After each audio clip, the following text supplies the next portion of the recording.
नमस्कार, India 24/7 live TV देख रहे हैं आप और मैं हूं आपके साथ आकांक्षा सिंह।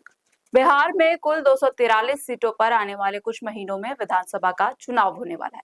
विधानसभा चुनाव के तारीखों का ऐलान अभी नहीं हुआ है, लेकिन बिहार का सियासी तापमान पूरी तरीके से बढ़ चुका है। चुनाव की आहट के बीच एआईएमआईएम प्रमुख असदुद्दीन ओवैसी ने महागठबंधन से दूरी बनाते हुए एक बड़ा सियासी संकेत दिया है।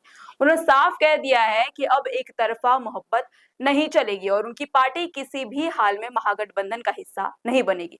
दरअसल ओवैसी ने कांग्रेस और आरजेडी पर तीखा हमला बोलते हुए कहा कि एआईएमआईएम के बीजेपी बी टीम बताना महज झूठा प्रचार था। आपको बता दें कि इन दिनों एआईएमआईएम के चीफ सीमांचल में न्याय यात्रा निकाल रहे हैं और बिहार चुनाव का बिगुल भी फूंक चुके हैं। साथ किशनगंज पहुंचे असदुद्दीन ओवैसी ने महागठबंधन पर तीखा हमला भी बोला है। दरअसल महागठबंधन में शामिल होने को लेकर जब मीडिया से ओवैसी से सवाल पूछा गया तो उन्होंने कहा कि बिहार की जनता देख रही है कि बीजेपी की बी टीम कौन है।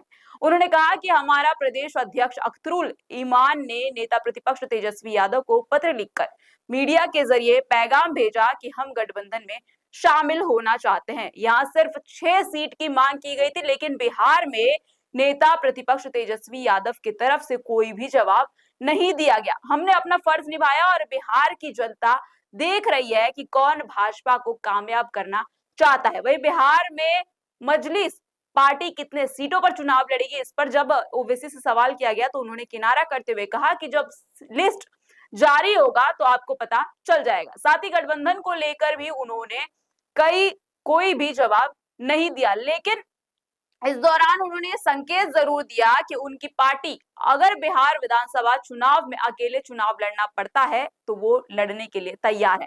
उन्होंने कहा कि हम अप्रैल महीने में बिहार आए थे और हमने कहा था कि हम चुनाव में पूरी तरीके से हिस्सा लेंगे।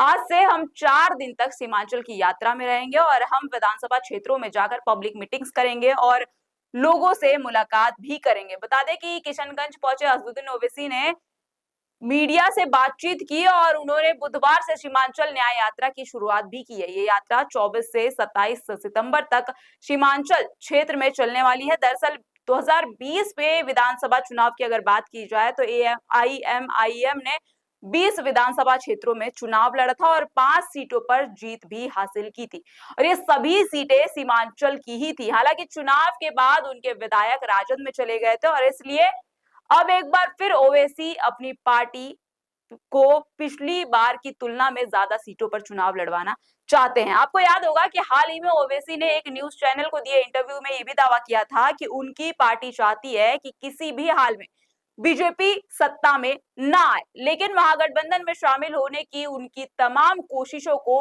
नजरअंदाज कर दिया गया है। ओवैसी ने आरोप लगाया कि आरजेडी और कांग्रेस नहीं चाहते कि वंचित तबकों का नेतृत्व उभरे और अल्पसंख्यक समाज को ज्यादा नेतृत्व मिले। उन्होंने बिहार की जनता से एआईएमआईएम को मौका देने की अपील करते हुए ये भी याद दिलाया कि 2020 में सीमांचल की 5 सीटों पर जीत हासिल की गई थी और हालांकि बाद में एआईएमआईएम के 4 विधायक आरजेडी में शामिल हो गए थे। बता दें कि महागठबंधन में एंट्री न मिलने के बाद बिहार एआईएमआईएम के अध्यक्ष अख्तरुल ईमान ने तीसरे मोर्चे की तैयारी भी शुरू करा दी है। ये मोर्चा बिहार के सीमांचल क्षेत्र पर ज्यादातर फोकस करेगा क्योंकि इस इलाके में 24 विधानसभा सीटें हैं जो कि मुस्लिम बाहुल्य है और पार्टी ने पहले ही आरजेडी से गठबंधन की इच्छा जताई थी, लेकिन कोई जवाब न मिलने के बाद से एआईएमआईएम छोटे छोटे दलों के साथ मिलकर चुनाव लड़ने का मन बना रहा है।